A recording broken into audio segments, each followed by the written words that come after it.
বিশেষ করে বাচ্চাদের ভালো লাগবে। সবটাই হয়েছে যেহেতু এখনো এই মুহূর্তে ব্যানার কোনো এখনো উদ্বোধন ব্যাপার আছে আমাদের। ঘড়ির কাটায় প্রায় 11টা বেজে গেছে আর এই মুহূর্তে আমরা রয়েছি কালীঘাট স্কাইওয়াকের একেবারে সামনে। আর কালীঘাট স্কাইওয়াকে একেবারে পাশে কালীঘাট থানা, সামনে কালীঘাট থানা আর তার পাশেই কালীঘাট শ্রীসঙ্গ। প্রত্যেক বছর আমি শ্রীসঙ্গে আসি। শ্রীসঙ্গের আজ খুঁটি পুজো, আজ 13ই জুলাই রবিবাসরীয় সকালে তারা তাদের শারদ যাত্রার শুভ সূচনা করতে চলেছে। খুঁটি পুজো যে মাঙ্গলিক সূচনা তার মাধ্যমে। শারদোৎসব 2025 31তম বর্ষে কালীঘাট শ্রীসংঘ আর তাদের যে মঙ্গল খুঁটি তা অত্যন্ত সুন্দরভাবে সাজানো হয়েছে। আর এই মঙ্গল খুঁটিকে কেন্দ্র করেই তাদের মণ্ডপ গড়ে উঠবে। আর সেই মঙ্গল খুঁটি আজ পুজো হলো এবং স্থাপনের মাধ্যমে তাদের যে শারদ যাত্রা 25শে শারদোৎসবের শুভযাত্রার শুভ সূচনা হয়ে গেল আজ থেকে।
কালীঘাট শ্রীসঙ্গে এবছর শঙ্করদা, নমস্কার দাদা। নমস্কার।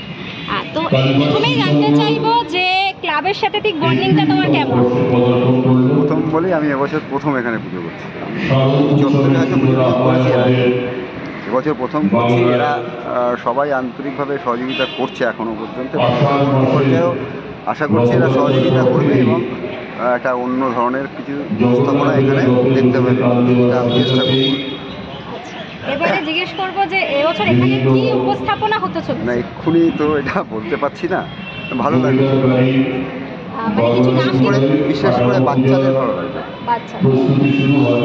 কিছু নাম কি ঠিক করা হয়েছে? সবটাই হয়েছে যেহেতু এখনো এই মুহূর্তে ব্যানার কোনো এখনো উদ্বোধন ব্যাপার আছে আমাদের পরবর্তী পর্যায়ে, এই জন্য এক্ষুনি নামটা বলা যাচ্ছে না। আর কাজ কবে থেকে এখানে শুরু হবে? নেক্সট উইক থেকে হয়তো শুরু হতে পারে।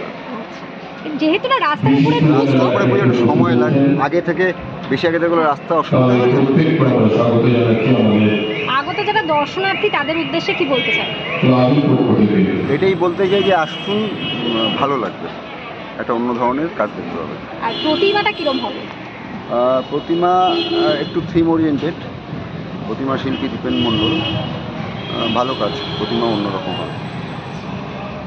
অনেক ধন্যবাদ দাদা, পুজোর আগাম শুভেচ্ছা রইল তোমায়। Thank you.